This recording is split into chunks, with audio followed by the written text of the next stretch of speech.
Hey Brian, what's going on? How you doing, bro? Good to see you. Good to see you too. Doing well? Yep. What are you working on? Just giving the baby a little wash. Wow. A little Sunday morning wash. Nice. Yeah, just got back from Cars and Coffee. Awesome. Should have done this beforehand, but a little cold out this morning. Looks pretty. Thanks, man. Didn't even hear you pull up with that hybrid. Yeah, it's quiet, right? It really is. Yeah. I totally enjoy that quietness. But I got the Yeah, power when I need it though. Not like yours. Can't say the same here. It's definitely a neighbor waker. Yep. I'm trying to be. Awesome. Hey, did I tell you about the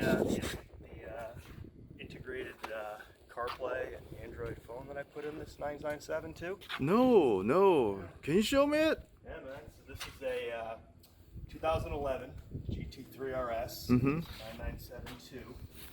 It's got PCM 3.0, which was pretty limited from the factory. It was good for the time, day when it was manufactured, but a little bit dated 10 years later now that we're in 2021. So me and a good friend of mine, we came up with a solution to integrate Apple CarPlay and Android into the car seamlessly. Really? Yeah, How seamless is that? It acts as if it's OEM. Okay, well, you mind showing me? No, come on. Turn All around, right. get in. So what I like most about this is that I did not have to replace my head unit here. So this is the original PCM 3.0 head unit that came in the car, the 997.2. The original functionality of it had display, and so what I'll do is I'll just go back to, so this is the regular AM FM satellite. It did have GPS, so it did have the map and whatnot, had Navi. And what I want to point out is that everything that was original in the car, the original PCM unit, still works 100%, which to me was very important to be able to get to my settings, to be able to get to my chrono, to be able to change equalizer settings and the like. So all I have to do here, Anthony, is make sure that my phone is connected to Wi-Fi, which it is. And this is an extra gadget that I put in, which I think you'll enjoy. It's a wireless charging port.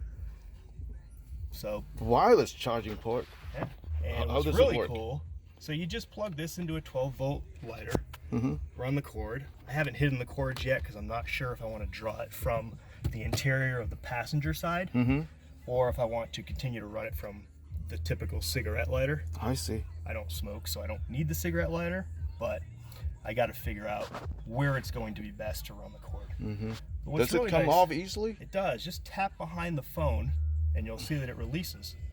And you can just pull your phone out. Oh, wow. Yeah, and then if you want to put That your is phone cool. back in, it automatically recognizes you're putting a phone in. You let it go. Wow, this is intelligent. Yeah, it's very intelligent, and it's got a really good amount of pressure to straighten the phone. So as you you put it in cannot the just cradle. pull it out. Right. Okay, wow. But the good thing is that if it's in the way, or if your passenger wants to use it, it still tilts, rotates, and moves. That's awesome. Yeah, so I'm going to turn the accessories on in the car. So what I do now is I hold down the info button for about 3 seconds. That gets me into this, which you see in many newer model cars, which is a complete Apple CarPlay interface, or regular iPhone looking interface. Now this not only does iPhone, it also does Android. It also does AirPlay, Okay. which is where you can go to, say, YouTube, or if you have a subscription to Prime, Amazon Prime or Netflix, you can actually go into a module here. I'll show you.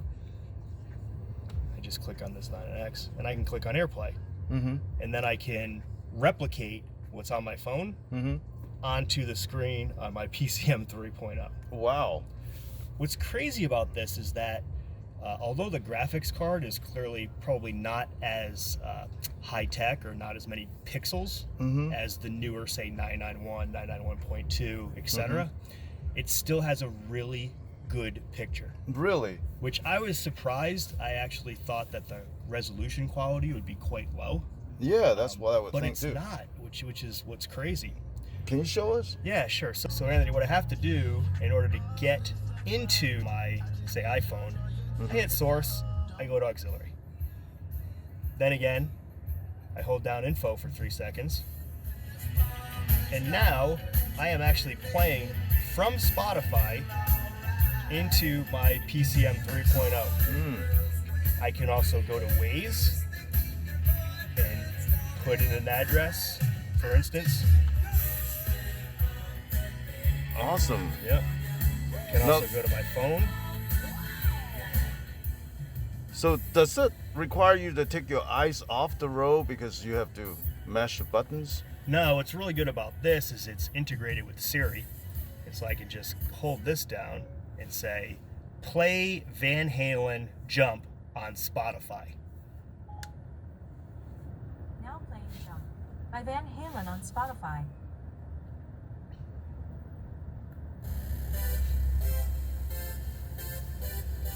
Awesome. Yeah, so it's seamless. It's got full voice recognition.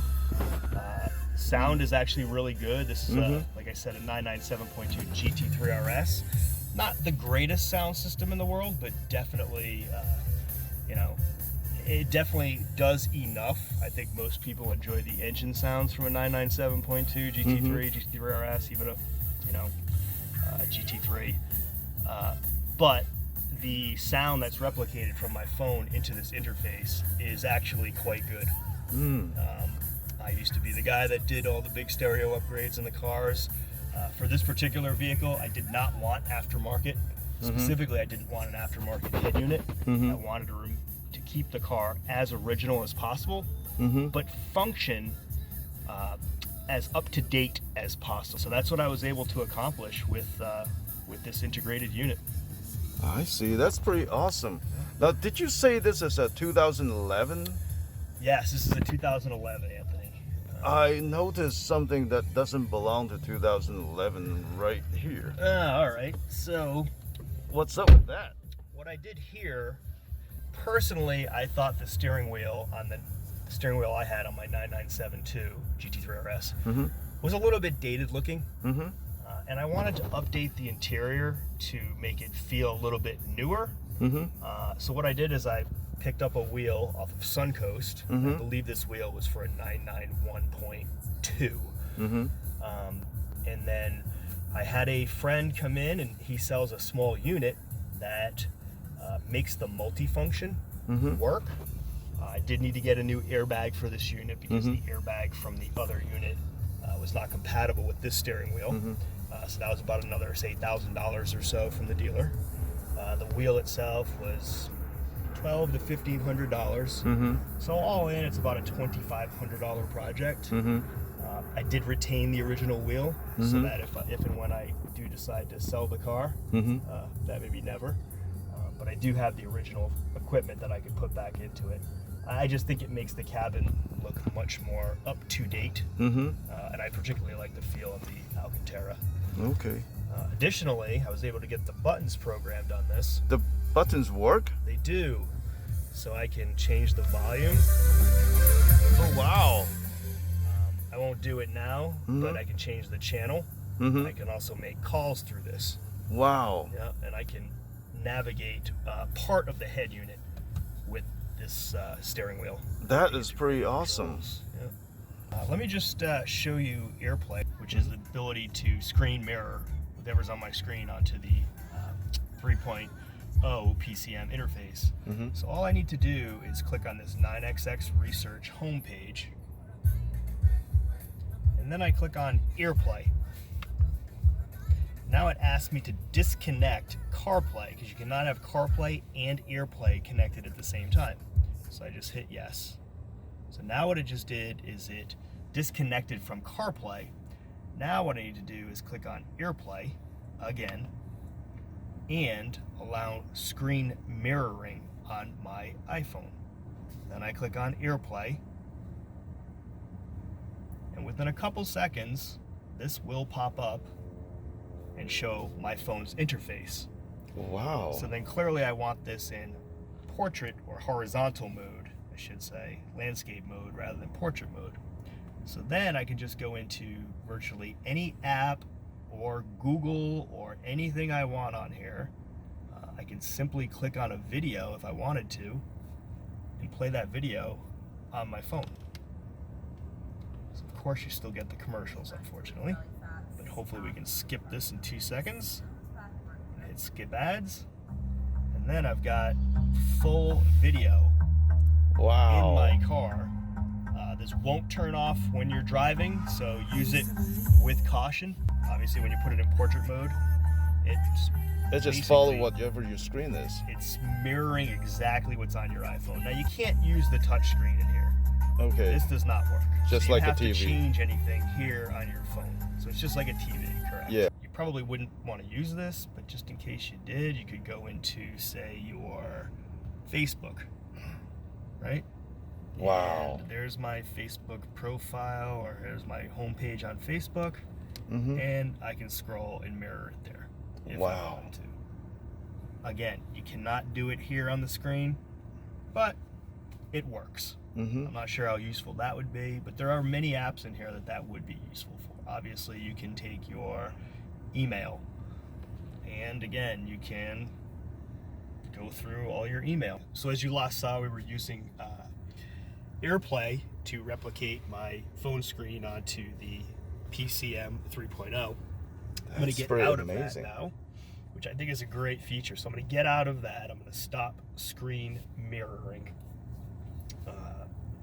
Then what I want to do is just go back to CarPlay.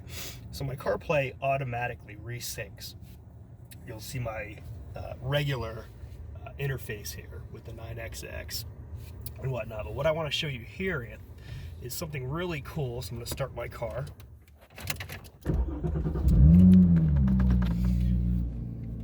What I did is I routed and installed a rear view camera just above my license plate. Now clearly this car in 2011 did not come with a rear view camera option. Mm-hmm. What makes this great is that one of my friends actually installed this and coded the car properly for that camera to recognize. What you'll see here is when I put the car in reverse, the camera automatically comes up. I don't have to switch to camera. Oh, that's pretty cool. What else is pretty cool is, as you see when I turn the wheel, I still have the guidelines. So the car, the ECU or the CAN bus, I forget what it's called, has the ability within it to read and send all this data to the PCM 3.0 while using this 9XX research box configurator. I'm not sure what they really call it, but this adapter allows the car to now be able to read that signal and send it to my original stereo unit, my OEM factory unit. So when I pop it out of reverse, the camera goes back off. Wow. Wow, that's pretty amazing. Yeah, so it's really seamless. What I really like about it is that if you didn't know that this was installed, the car doesn't look any different from the outside or from the inside, with the exception of the steering wheel and a very small little camera that is discreetly mounted just above my rear license plate on the rear bumper. So Can you show us that camera? yeah, sure. Let's take a step outside. Okay. All right. So Ed, I want you to tell me where it is, if you can see it and if you think it's obvious, because aesthetics to me are very important. I don't want some ugly-looking, raked-up camera hanging out the back that doesn't look natural to the car. I don't see it. All right, you have to step closer. And if you look at the tag.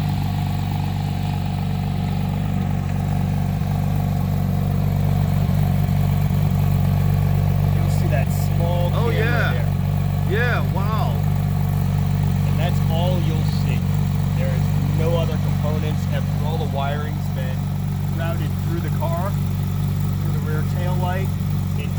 back bumper. Wow. As you can see, I also have a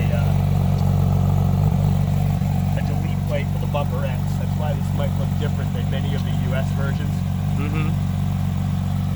Really like that idea as well. But That is pretty camera's good. really functional, and it's not entirely obvious. Mm-hmm. It's not just sitting in some random spot. No, so aesthetically it looks This actually looks factory. yes.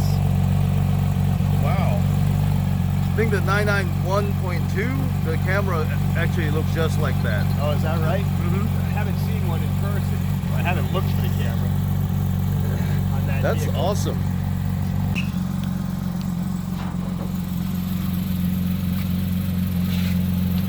It's RS. This is pretty awesome. Yeah, I try to take really good care of her. She has about 11,000 miles on her. She's a 2011. That's a very beautiful car. Thanks, Vic. Let me show you one other thing. I don't know if you noticed, but this car originally came equipped with the either 14 or 18 way leather power seats that were heated, and I preferred bucket seats. So what I did is I went and got the Carrera GT fixed back carbon fiber bucket seats and installed those. So they're leather, carbon fiber with Alcantara inserts. I was going to say, these are not regular seats. They're not. The GT3 RS that year came with, like I said, a leather bucket, so it came with a much sportier looking version of those buckets, or similar to these, but these are from the Carrera GT, and I really preferred these seats over the ones that were available in the GT3 RS that year. Must have cost a fortune. They're not cheap, but I've really enjoyed them, so to me, money well spent. Wow. That's beautiful. Yeah, she's got, let's see, 11,000 miles on her at this point. Yep. Well, thank you, Brian, for showing us this absolutely beautiful car today. You're welcome, Anthony. Well, it's a beautiful day down here in Georgia, so I think we need to take her for a spin. All right. Can you tell us, where do you get this installed? Did you install all these yourself? No, I assisted with the install. There is a company online. It's called 9XX Research, and they do a really, really good job. They worked with me quite a bit, assisted me with the install. What I really liked about working with them is they were just so professional and so particular with their installs. I was just very confident with the install. I understood what they did. I understood what they were trying to do. I understood the steps that they did to put it in. We worked through some small glitches and whatnot, but at the end of the day, I would highly recommend them for fellow enthusiasts if you're looking to especially do any type of electronic upgrade to your vehicle. All right. Well, thanks for sharing that information. Absolutely. All right.